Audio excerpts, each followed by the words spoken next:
आज मैं ऐसे पढ़ाऊँगी, आज मेरा मौन व्रत है। No, no, no, no. Just kidding. Okay. So we're doing physics, class 9. We're taking up the chapter force, and this is the part 7 of that chapter.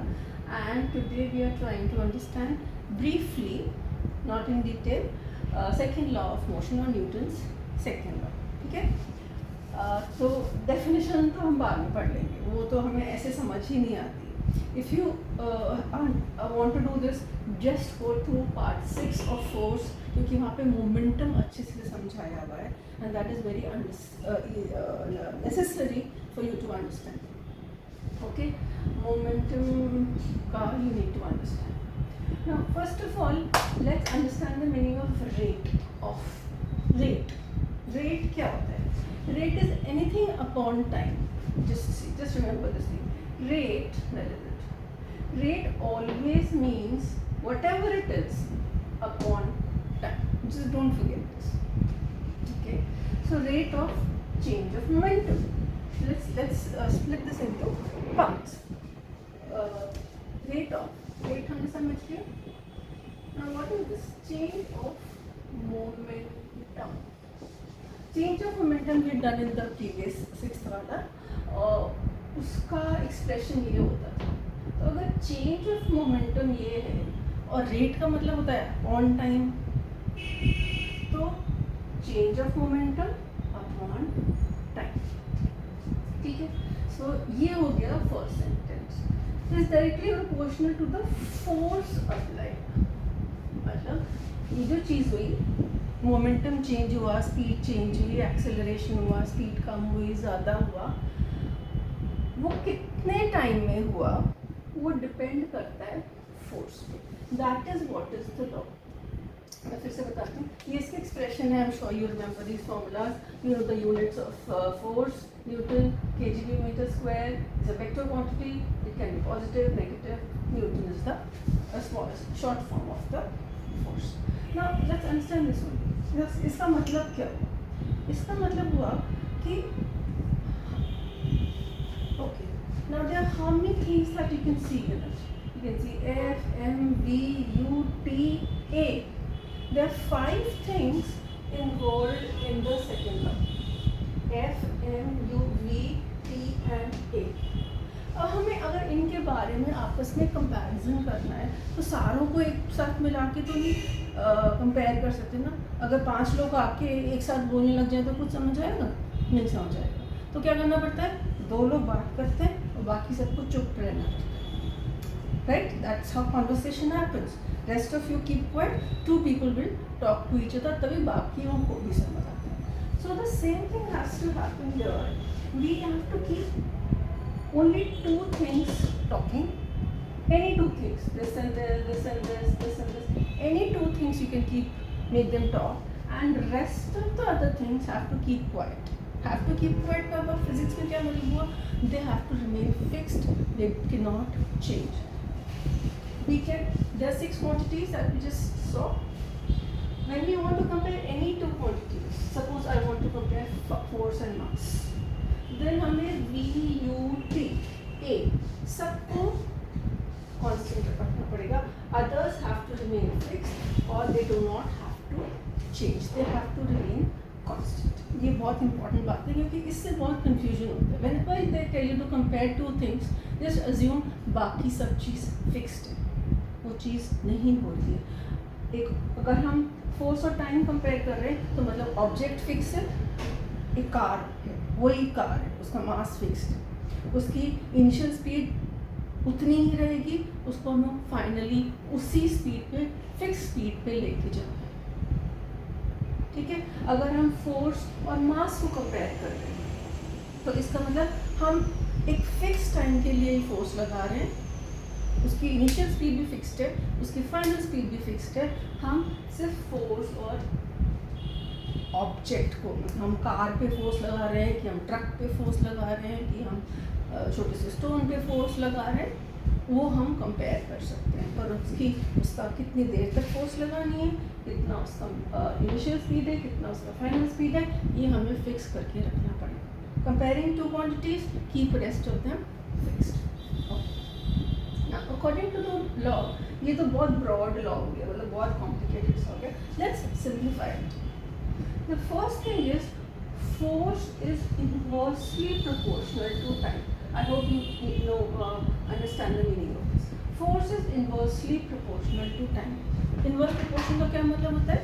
एक चीज़ कम होती है, एक चीज़ ज़्यादा हो जाती है। Inverse proportion का मतलब हुआ force और time में, देखो बाकी चीज़ें हमने फिक्स कर दी, हमने वो truck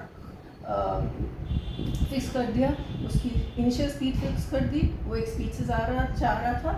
let's take an example of force and time. So what will we have to fix the mass, we have to fix the u, we have to fix the v। तो suppose हमने एक mass fix कर दिया, एक object fix कर दिया which is a truck of I don't know 10,000 kg। हमने ये फिक्स कर दिया, हमने उसकी इनिशियल स्पीड फिक्स कर दी, सपोज 100 किलोमीटर पर आवर। हमने उसकी फाइनल स्पीड फिक्स कर दी may be 20 kilometre per hour. अब इसका क्या मतलब हुआ कि हमारे पास एक ट्रक है, वही ट्रक है, वो 100 किलोमीटर की स्पीड से जा रहा है और हमें स्लो डाउन करना है और उसको 20 किलोमीटर पर आवर की स्पीड पे लाना। That's the whole situation. अब बाकी बचा क्या? Force and time. ये तीनों चीज़ें हमने फिक्स कर दी। हमने सिचुएशन ले ली, एक एक्सपेरिमेंट ले लिया जहाँ हमारे पास वही ट्रक था, वही इनिशियल स्पीड थी और वही उसकी फाइनल स्पीड होनी पड़ी। अब force is inversely proportional time का क्या मतलब? इसका मतलब हुआ कि अगर इंजन, हमें क्या करना है, स्पीड डाउन करनी है, स्पीड डाउन करनी है, स्पीड को कम करनी है। इसका मतलब जो हम फोर्स लगाएंगे या ब्रेक्स लगाएंगे वो हमें एक झटके में लगाना है।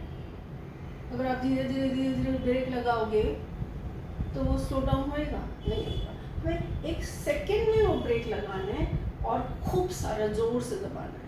That means the force has to be high और फटाक से हमें एक सेकेंड में हमें पूरा का पूरा दबा देना है। बहुत ज़्यादा फोर्स ब्रेक्स को लगानी है, बहुत ज़्यादा फोर्स इंजन को लगानी है। तो ये क्या हो गया? इससे क्या हो गया?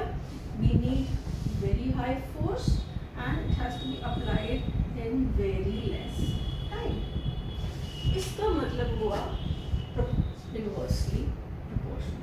हमने ये तीन चीज़ फिक्स कर दी, फोर्स और टाइम इनवर्स प्रोपोर्शन कर दिया कि अगर हमें बहुत ज़्यादा, अगर हमें उसको रोकना है, उसकी स्पीड कम करनी है और हमें बहुत जल्दी से फटाक उसको सामने एक कोई मोटरसाइकिल नज़र आ गई या कोई आदमी नज़र आ गया तो उसको बहुत जल्दी से ब्रेक लगानी पड़ेगी ना, उसके पास टाइम नहीं है, टाइम बहुत कम है, तो उसको क्या करने का? बहुत ज़ोर से फोर्स लगानी पड़ेगी। आई होप ये समझ आया। तो force will always be inversely proportional to time. अगर उसने बहुत दूर देखा कि जी कुछ खड़ा है, कोई कार खड़ी है पर बहुत दूर है, बहुत टाइम है अभी तक वहाँ पहुँचने के लिए, अभी हमारे पास टाइम है, हम 2, 5 सेकेंड 10 सेकेंड में रोक सकते हैं अपने, तो वो इतनी ज़ोर से ब्रेक नहीं लगाएगा, हल्के से ब्रेक लगाएगा, हल्के से फोर्स लगाएगा। मतलब अगर उसके पास टाइम ज़्यादा है चलने के लिए, एक्सीडेंट होने से पहले टाइम ज़्यादा है, तो वो हल्की हल्की, ये ज़्यादा है तो ये कम कम फोर्स लगाएगा। समझ आया? थोड़ा थोड़ा समझ आएगा। आई नो इस एपिसोड में, इस पार्ट में आपको उतना समझ नहीं आएगा, but okay, let's not make stupid, let's just concentrate on force and time. Let's take more examples on force and we'll assume that mass is fixed, initial speed is fixed and time is fixed. So I hope this is also clear. What is time? Time is कितने time के लिए आप force लगाते हो, कितने time के लिए आपने उसको धक्का दिया या कितने टाइम के लिए आपने ब्रेक्स लगाए। Time is a time of contact of force, कि फोर्स आपने कितनी देर तक लगाई है। टाइम इज नॉट कि वो कितनी देर तक चलता रहा, no, not that time. Time है कि आपने फोर्स कितनी देर तक लगाई है उसके ऊपर। हो सकता है ऐसे लगा के छोड़ दिए, अगर ऐसे लगा के छोड़ देंगे तो time of contact will be very small. फिर अगर इसको ऐसे ऐसे ऐसे धक्का दिए जा रहे थे then time of contact will be very high. Time of contact मतलब जितनी देर के लिए आप फोर्स लगा के। Okay, so this thing hopefully is clear. There are 6 quantities, we solved the formulas, then we have to compare only 2 at a time. We can compare this, we can compare these two, we can compare these two, anything two, but remaining have to remain fixed and they cannot change in a specific example. एक example हमने लिया. Let's take more examples of the same concept, force and time.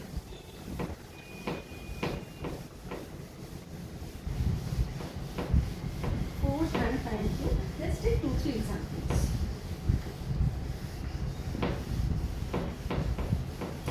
Let's take the same example. Okay, now there is a truck. Its mass is fixed. Change हो सकता है इस truck का मास? नहीं हो सकता। हमने ले लिया था 10,000 kg। ये चल रहा है 100 किलोमीटर पर आवर की स्पीड से। उसको बहुत दूर एक आदमी दिखाई दिया, वेरी फार। ओके, अब उसको यहाँ पे लाके तो रोकना पड़ेगा ना कम से कम। ये सो रहा है यहाँ पे लाके तो ट्रक को रोकना पड़ेगा। यहाँ पे स्पीड कितनी करनी पड़ेगी? 0।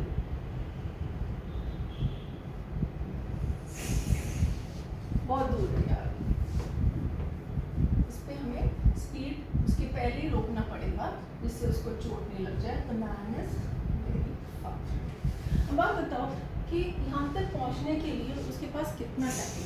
बहुत टाइम है, ये थोड़ा सा ही टाइम है उसको मारने से पहले।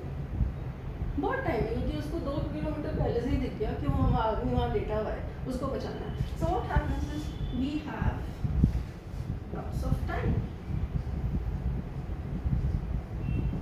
We have lots of time to stop. Speed हो ही रही, truck हो ही रहा, final speed हो ही रही. But we have lots of time to stop. That means we have a lot of time.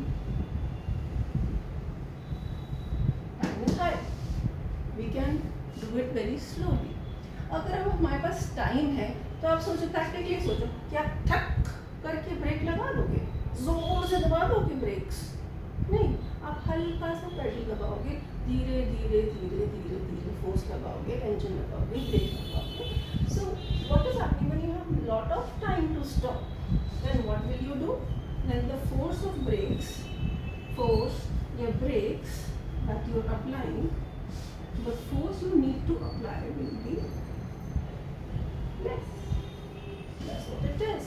If time required is high, ये उल्टे हो गए, टाइम हाई है तो फोर्स हमें जो लगाने की जरूरत पड़ेगी वो कम होगा। That is what is meant by force is inversely proportional to the time of contact. If time is high, force will be less. I hope इतना part of Newton's second law आपको, सेकेंड लॉ के मैंने बहुत सारे parts हो जाएंगे। This is Newton's second law part A. Okay, I stick till here. आप हमने पहले वाला एग्जांपल लिया था, उसमें उसको लेट्स राइट दैट आल्सो।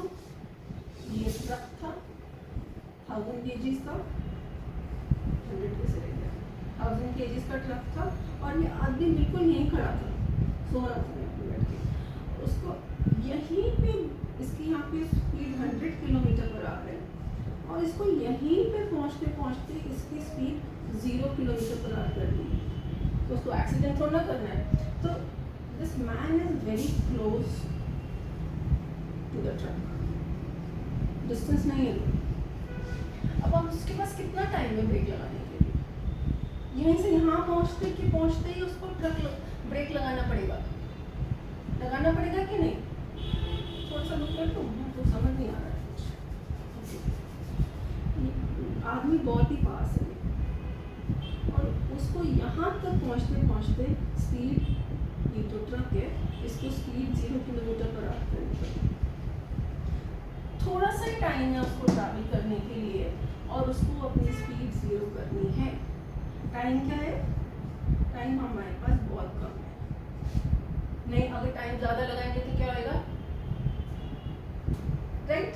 तो अगर हमें टाइम कम है, आदमी वहीं खड़ा है, तो ट्रक वाले को क्या करना पड़ता है? उसको ब्रेक्स जो हैं, फोर्स जो कि ब्रेक्स हैं उसके, उसको बहुत ज़ोर से खटाक से ब्रेक लगाने पड़ते हैं, बहुत ज़ोर से वो पेडल दबाना पड़ता है जिससे हाई फोर्स लगे और फटाफट स्पीड 0 पर। देखो हमने फिर से वही सब चीज़ें कांस्टेंट रखी, सिर्फ टाइम और फोर्स को कंपेयर किया। यहाँ पे टाइम और फोर्स कितना है, यहाँ पे टाइम और फोर्स कितना है। We maintained rest of the things in both the examples as same. Here the object was very close, here the object was far from the truck. Hopefully this inverse proportion meeting